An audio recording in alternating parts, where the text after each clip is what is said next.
Are you going to have regrets? Our senior citizen parents are being hustled by a fast-talking RV salesman. Live it to the fullest. He may just sell that thing and it'll be gone. That would not be fun. There were 3 things that I insisted on. I said, I don't want to do it. Everything was a challenge. We had never owned a camper before. We had no clue what we were doing. He had 3 to 7 months. He was not going to make it to a year. They've all come up with excuses. He said, you can choose to live with this disease, or you could choose to die with it. Okay, let's set the stage, shall we? Okay.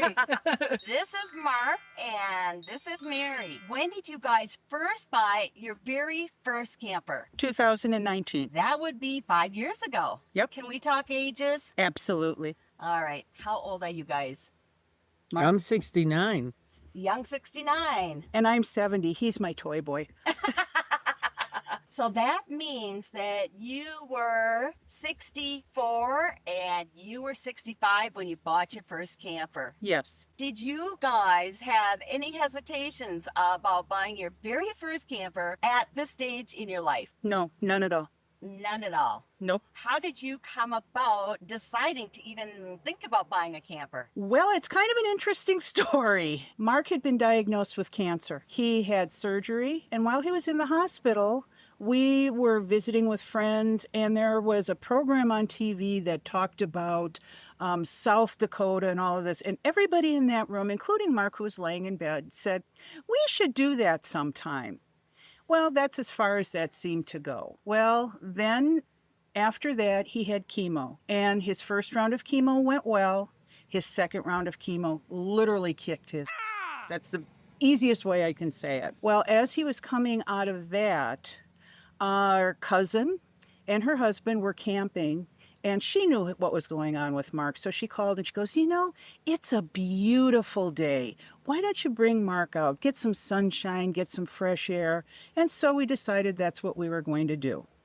Well, there was construction on the road leading to the park that I knew they were at. And so I went online, and I have a friend who says that things that happen out of nowhere, she calls it a God wink. And I think that me going on that site to check if I could get through that construction was a God wink, because what happened was an ad came up alongside the map, the ones you never click on. Well, what it was I think it was the woman in Texas who was talking about the little guy Mini.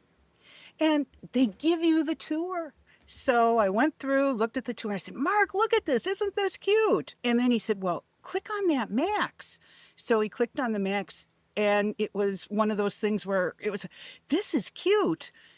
Well, we'd never thought about... I don't use the word cute. All right, Mark, what were you thinking? It was fascinating. And we looked at it and said, why couldn't we do a camper? This was pretty much a spur-of-the-moment decision to buy the camper.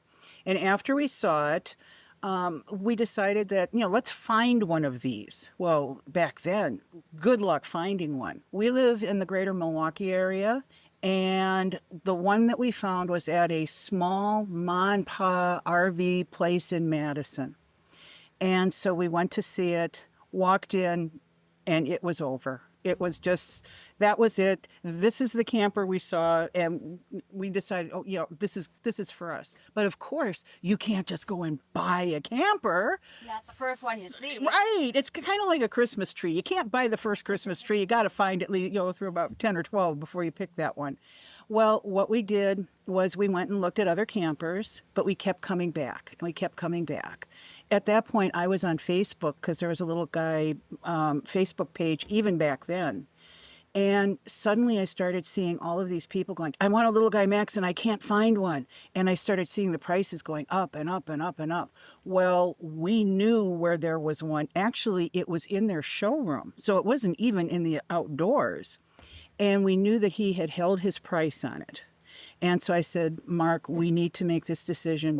If we're going to do this, we got to pull the trigger. And so we just said, let's do it. And so we called the dealership, and I said, that we would like to take that one. And I asked him if he wanted a deposit. And he said, oh, no, that's okay.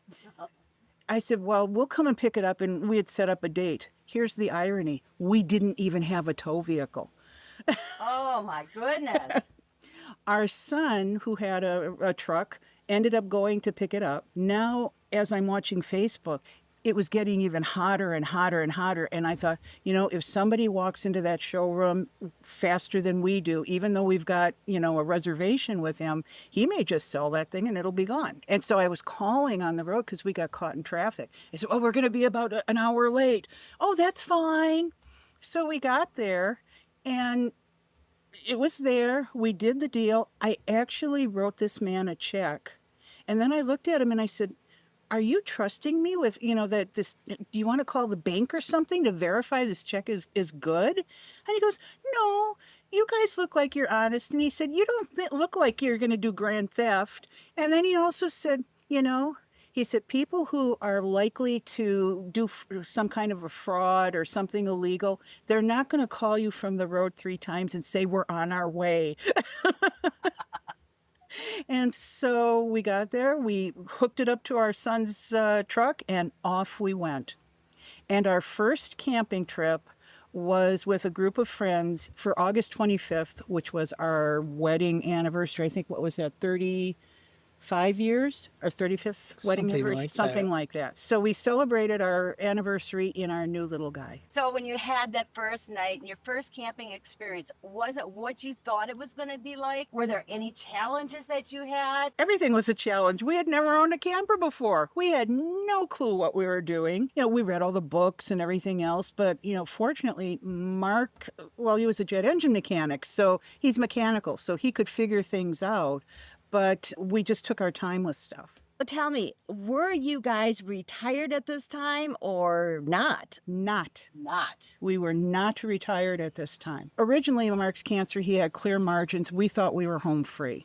About a year later, it resurfaced again. We were also starting in COVID at this point. And so we had not fully retired. But when we got that second diagnosis, it was kind of devastating. Essentially what I was told, was that he had 3 to 7 months. He was not going to make it to a year. We have been very fortunate because I think the camper keeps us active, it keeps us busy, it keeps us moving. And on September 24th of this year, Mark will be in 4 years. So he has certainly beaten that 7 to 9 months. He's not going to make it to a year. Oh my goodness, that's the best news. Yeah. Oh my gosh. And the day we got that diagnosis, that second diagnosis, within 15 minutes of getting that diagnosis, we both retired. I know that there are people who they plan their retirements down to the last second. They will be sitting there going, I have, 3 days, 4 minutes and 67 seconds before I retire. We were never like that. It was just a matter of, we pulled the trigger within that 15 minutes. But our 2 sons and I just kind of laid down the law and said, today's your last day. Because being in COVID and having compromised immunity from cancer, it was not a place for him to be. And so he retired, I retired, and we have never looked back. And one of the first things that we did with our camper, we did that South Dakota trip. And here's the sad thing. All of those other people who were in that hospital room that day, who are all healthy, not one of them has made that trip. They've all come up with excuses. It's all been, oh, I can't do that. Well, you know what? If you're our age and one of you is sick or, has something going on, it's more of a reason to live. It's more, just do it. Just don't sit back and go, oh, well, I can't. We could have easily, both of us, said, well, we're too old and, he's got cancer and we just can't do this. But his oncologist, when he first got his diagnosis, gave us some really good advice. He said, you can choose to live with this disease or you could choose to die with it. And he said, essentially, he has people that come in who have very treatable cancers, who say, oh, I have cancer, I guess I'm done for. And he said, and then there are others who are going to turn around and they are going to grab onto every minute of life they can, and they will live it to the fullest. Mark is now the poster child for the oncologist. So that's where we are. Wow, what an inspiring story. And I'm so grateful to hear about the good news and 4 years. And it sounds like you're contributing a lot of that maybe to getting out and having the camper to get you out. Absolutely. I understand too that you guys have taken up biking. You've got e-bikes, and this was brand new to you. Am I correct in Yes. saying that? Yes. And am I also correct that you set goals each year? Or tell us how far you've biked in the past couple of years. You know, when you're in a camper like this and you are out among other people, you talk to other campers and you meet people. I mean, it's an amazing thing. And we happened to be camping, and there was a gentleman who was camped across from us. And we saw this man who was, elderly. He'd get up and he'd be riding his bike every morning. And I thought, wow. And so we began talking to him, and we discovered that what he was doing is, first of all, he had an e-bike. And if you don't know about e-bikes, they're amazing because, especially if you're a little older, first of all, it's going to help you immensely with your balance. It's going to take the pressure off your knees, your ankles, your hips, and the back of your neck. So you can ride all day if you want. And, maybe your butt's going to hurt, but, suck it up. And we looked at each other and said, kind of like the camper, a little God wink. And we fell in love with the e-bikes. And when you ask what we do, we've got our bikes in 2022. That year we rode 2,222 miles. In 2023, we rode 2,023 miles. And this year, we are going for 2,024 miles. And we're about just under 700 miles into that. And this is June, so we got to step it up. I know you're going to do it. Okay, you keep mentioning your little guy Max, and I have a little guy Max too, and I'm team small camper. But I want to know from you two, do you love your little guy Max as far as the size goes? Do you feel it's the right size for you? Absolutely. When we're driving down the road and we see people pulling these big behemoth fifth wheel campers and all of this, we just kind of look at each other like, that would not be fun. And then we see them trying to park them and everything else. I mean, we have a bit of a struggle parking this one. I can't imagine parking, another 30 feet on this. It's the perfect size for us. It has absolutely everything in it that we wanted. We used to camp with our sons when they were little, and we tent camped. And so when we kind of got our mindset that we were going to buy a camper, there were 3 things that I insisted on. The first one was that I wanted a decent bed, because if you've ever tent camped and you do the little, inflated mattress thing, in the morning you're on the ground. I wanted a comfortable bed. I wanted a bathroom, because I didn't want to be wandering around in the middle of the night with a flashlight looking for someplace to pee. I mean, that's as easy as I could put it. And the third thing was, our son has one of these little pop-up campers, and we borrowed it probably 10, 15 years ago. But when you fold all of that back in, it's kind of like a jack-in-the-box. You have to stuff everything back in, then you got to get on top of it so you can screw it down, because it's that old. It's not one of the automatic ones now that just goes zip, zip, zip and do. And I did not want to be sprawled out over a camper while Mark is trying to screw it down. I said, I don't want to do it. This was perfect. All we do is hook it up on the back of our truck and off we go. And by the way, camper's name is Max, and our truck is named Maxine. And so Max follows Maxine everywhere she goes. And if you didn't catch that, think about it. I didn't name the camper. That wasn't your idea. No. Well, Mark, here's a question for you. What do you think life would have been like if Mary had not seen that ad on her phone that day, and you never thought about buying a camper? I don't know. We do other trips. We do travel overseas. Go on riverboat cruises, Caribbean cruises. We went to Iceland, to Holland, biking. But the camper affords us weekends or 4 days where we can take the bikes. The bikes fold up in the truck.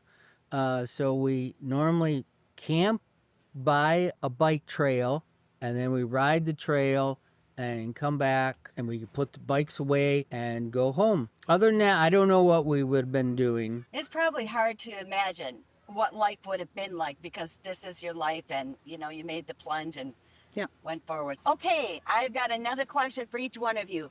Do you have any advice to somebody that is later in life and thinking, I just don't know if I can buy a camper, or I don't know if this is the time in my life to start something new?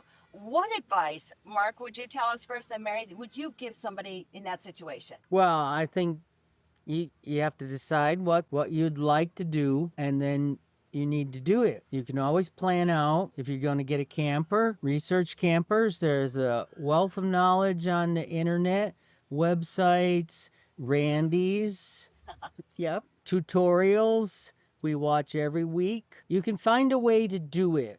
I mean, it's maybe small steps at first, and then either do the camper or even go on bigger trips. I guess what I would say is consider long term. If something catastrophic happens to you, are you going to have regrets? Are you going to have I wish I would haves? Are you going to see somebody that's traveling or camping or whatever and say, oh, gee, I wish I would have done that? Or are you going to be, I did it? And I mean, if Mark and I both drop dead tomorrow, our boys would say, my God, they lived to the fullest. They did everything. There is nothing in the world that says once you hit Social Security that you can't have fun anymore. I've also heard people that have said, oh, we're saving our money for our children. You work like a dog for that money. And, it's nice to give your kids something, but what about you? You work so hard. Why not enjoy a bit for yourself? Speaking about your boys, what did they say when you told them you're buying a camper? Well, we actually sat them down because this was so far in left field, and our boys are in their 30s, so, they're grown men. But we thought the first thing that they were going to do is, oh my God, our senior citizen parents are being hustled by a fast-talking RV salesman. Our younger son was just like, can I borrow it? And our older son also wanted to borrow it, but he was a little more philosophical. And he looked at me and he goes, Mom, all my life, you would have thought he was like 900, And he's all my life. He said, I have never known you to go shopping where it wasn't a sale or a coupon. You've always saved money. You and Dad have worked hard. You put money away. And he said, just go and spend it. He said, we'll be okay. And so we did. We bought a camper and we bought a truck. And you bought some e-bikes. Yes. Oh my goodness. Do you have any final words or anything that you want to say that I've not asked you about? It's not about buying a camper. It's about living your life. Live it to the fullest. Have no regrets. No matter what happens, in the end, just say, hey, I did everything I wanted to do in life. I hit my bucket list. I surpassed my bucket list. There's a saying in the movie Auntie Mame at the end. And what she says is, life is a banquet, and most poor suckers are starving to death. Don't starve. That's my advice to everybody. Don't starve. Thank you so much. You're welcome. In a previous video, Mark and Mary shared their e-bikes with us, and I got to ride an e-bike for the first time. If you want to learn more about the e-bikes they use and help you decide if e-bikes are right for you, click on this video right here and watch and see all about it. Well, that's a wrap, and I can't wait to hang out with you again next Thursday.